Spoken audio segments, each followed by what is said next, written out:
भारतात क्रिप्टोचा सर्वात सुरक्षित प्लॅटफॉर्म मानला जाणारा CoinDCX पण 19 जुलैच्या रात्री सिस्टम हादरला आणि तब्बल 379 कोटींची चोरी झाली। या महाघोटाळ्याचा मास्टरमाइंड राहुल अग्रवाल, उत्तराखंडचा एक साधा इंजिनियर CoinDCX मध्ये विश्वासाच्या खुर्चीवर बसला आणि त्याच विश्वासाला तडा दिला।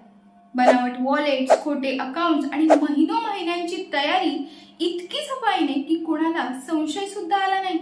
पण म्हणतात ना, लोभाचा शेवट विनाशच। अखेर राहुल पोलिसांच्या कचाट्यात सापडला। आज सगळे गुंतवणूकदार विचार करतायत की खरंच क्रिप्टो आणि CoinDCX सुरक्षित आहेत का?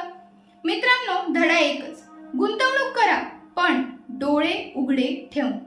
CoinDCX चे 379 कोटी गंडवणारा इंजिनियर राहुल अग्रवाल कोण आहे? त्याने CoinDCX ची फसवणूक नेमकी कशी केली याबद्दल डिटेल व्हिडिओची लिंक कमेंट बॉक्स आणि खाली दिलेली आहे। अशा डेली अपडेटसाठी द डिटेल चॅनलला सबस्क्राइब करा। धन्यवाद।